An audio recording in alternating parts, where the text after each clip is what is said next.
But what's he like, Mark? What's he like after a game? You would have managed against him with Stoke and Southampton. You would have had dealings with him closer. What kind of an individual is he? He's very enigmatic to the outside world.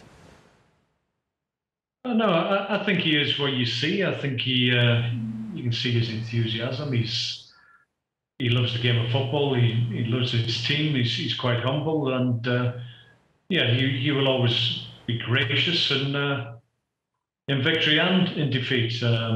Sometimes you go there as an opposition manager, and more often than not, you come away defeated. But he'll always invite you in, and yeah, I like him as a guy and as a person. I don't think anybody in the football world has a really bad word to say against him. He's a great individual and a great manager who's enhanced the Premier League, and we're grateful that he's around. Yeah, it's quite astounding when he's managing in Spain, JMO.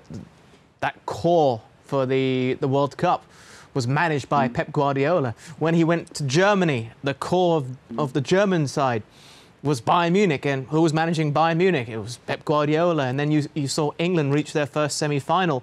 A few City players there, managed by Pep. Who knows what's going to happen in the Euros in just a few months' time, and how many of the City players. But he seems to have a greater impact than just at his club. He seems to change the footballing structure within the country that he's in, let alone the own club he's managing at.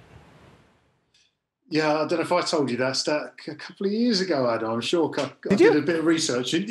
Yeah, I was doing a World Cup research and noticed the Pep Effect. Anyway, I won't be the only one who's done that. But the point being, I think, as you say, especially Barcelona, he changed the way that people tactically approached games.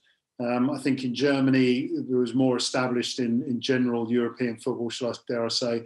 The only problem with England in the World Cup last time getting to the semi-finals is the fact we didn't have enough English players playing for Man City at the time, I would argue. So, but you know, maybe the Euros will be a bit more better with the likes of Phil Foden being in such great form at the moment. But like Mark said, I mean, I don't know the guy. I've never, I say never crossed paths. I might have done, but it's not something that I can remember too much about. But it just like Tuchel, and I think this is the interesting thing about the two managers.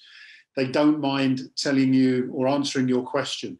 I get worried more when Pep's not answering the question. And I have to say, at the beginning of the show with his pre-match interview, he kind of went off on one of his tangents somewhere. And I was thinking, that's not normal Pep, but it's fine. I still think you're going to win the game. But he normally just answers all the questions, even with a penalty. You know, it's a penalty, end of story. And as a player, if you've got a manager who's going to be so straight, then you know where you sit, you know where you stand or what you're supposed to do. So it's not surprising he has such a positive influence on his team, and therefore, obviously, if you're playing well for his team, then you're going to be playing well for your national team.